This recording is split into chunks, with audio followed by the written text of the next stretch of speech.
Welcome to this series that will introduce you to diversity interactions modelling. Episode 3, how is a diversity interactions model interpreted? Here we have a diversity interactions model where there are species identity effects for each of the 5 species, that's the beta parameters, and there are pairwise interactions that are dictated by functional group membership, that's the delta parameters. Species 1, 2, and 3 make up functional group 1, while species 4 and 5 are in functional group 2. We can predict from this fitted model for any select community by plugging in the relevant species proportions. Here in the graph, you can see predictions for each species in monoculture, for 3 50-50 binary communities, and we can also see the prediction for the 5 species mixture with all species proportions equal to 0.2. Let's take a closer look at those predictions where we include information about the species.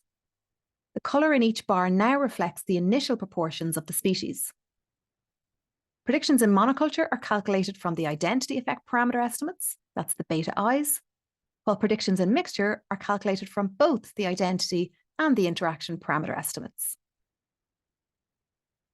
While having the initial proportions as the colour in the bar can be helpful, what we have here for each prediction is the breakdown of the contributions of each component of the model. Each of the blue and orange colours are an identity effect estimate multiplied by the initial proportion for that species, while the black colour is the net interactions estimate for mixtures. Let's take a closer look at how the model works to produce each prediction. Remember that species 1, 2, and 3 are from functional group 1, while species 4 and 5 are from functional group 2. Let's predict for a monoculture of species 1.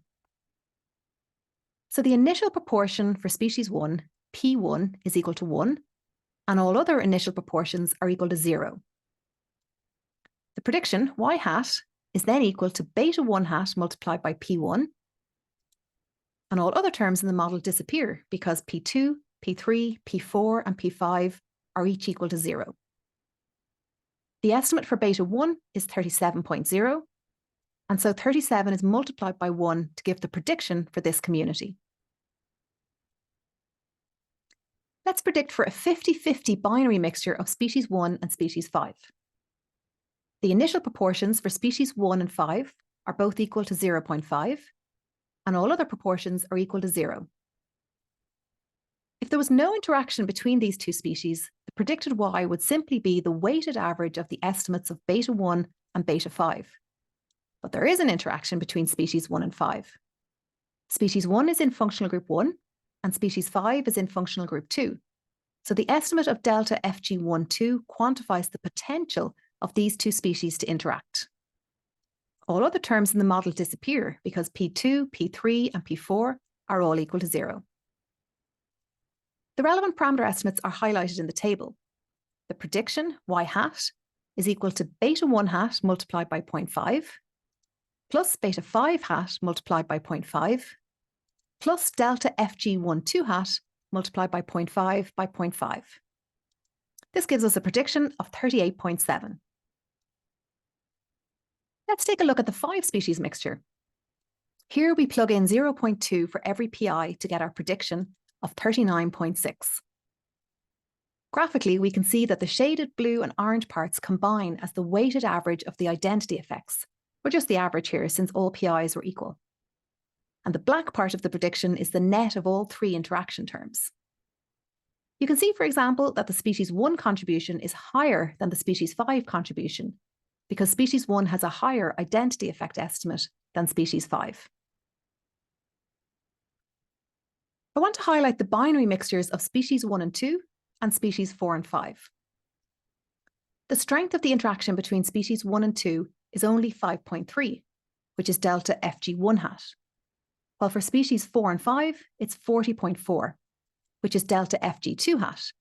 Yet the predicted value for species 1 and 2 is higher. This is because the predicted ecosystem function for any mixture is calculated from both the estimated identity and interaction parameters. So for the binary community of species 1 and 2, y hat is equal to 37.0 by 0.5, plus 30.3 by 0.5, plus 5.3 by 0.5 by 0.5, giving 35.0.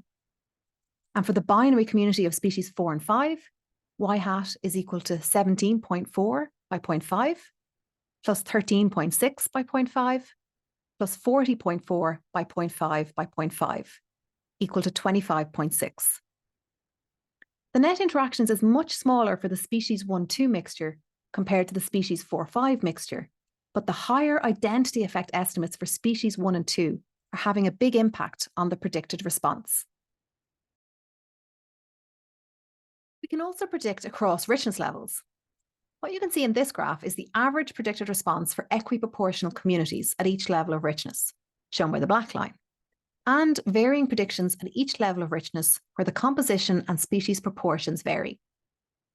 While on average there is an increase across richness levels, it may be composition and evenness that determine the optimal communities, not necessarily richness. For example, if you compare richness equals 2 and richness equals 5, on average, the 5 species mixture performs better. However, if you examine the 50-50 mixture of species 1 and 4, it has a higher prediction than the 5 species equiproportional mixture. Similarly, the 3 species equiproportional mixture of species 1, 2, and 4 also has a higher prediction than the 5 species mixture. But if you look at the 50-50 mixture of species 4 and 5, the 5 species mixture does a lot better. With the diversity interactions model, you can go deeper than asking which level of richness is better on average. You can pick out specific species compositions and proportions that are high performing.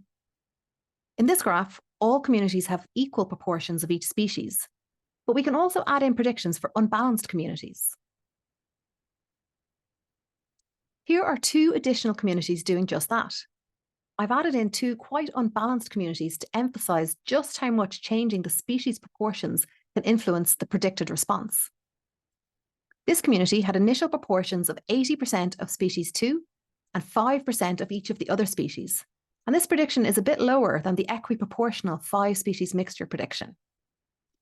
While this community had initial proportions of 80% of species 5 and 5% of each of the other species, and this prediction is quite a bit lower than the equiproportional 5 species mixture prediction. These 3 predictions are all for 5 species mixtures, but vary quite a bit.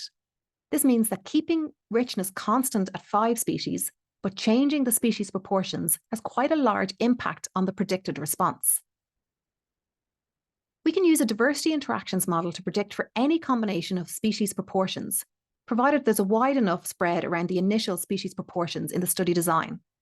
This is quite powerful, since it means that we can predict for communities that were not actual design points in the study. We can also use the model for inference, for example, to construct tests comparing specific communities. In this final graph, the proportions for species 3 and 5 have been set to 0, and we can see what happens as we change the species proportions for species 1, 2, and 4. The predicted response scale is shown in the legend. The pale colours are for low predictions, while light and dark green colours are for the highest predictions. As you move around the ternary diagram, you see predictions for all possible combinations of species 1, 2, and 4. The vertices show the predicted ecosystem function for that species. For example, the prediction for a monoculture of species 1 is shown at the vertex for species 1 and is equal to 37.0, which lies within the lighter green colour band, while the prediction for a monoculture of species 4 is shown at the vertex for species 4 and is equal to 17.4, which falls within the lightest colour band. The prediction for a community with 33% of each of species 1, 2, and 4 is highlighted by the blue triangle and is equal to 40.7. While the best performing community in this diagram is the mixture with 68% of species 1 and 32% of species 4, highlighted by the black triangle. The prediction here is equal to 42.4. What's quite interesting to see is just how robust the predictions are. You can see that predictions for a wide range of mixtures of species 1, 2, and 4 fall into the dark green highest colour prediction band. The ability of a diversity interactions model to predict for any combination of species proportions, not just the ones in the experimental design, is valuable. That brings us to the end of episode 3. I hope you've enjoyed this series introducing diversity interactions models. Check out our website, www.dimodels.com, to find tools and resources for fitting and interpreting diversity interactions models. We also have an OR statistical software package called DI Models, and you can find details of this package on our website. Thanks for tuning in.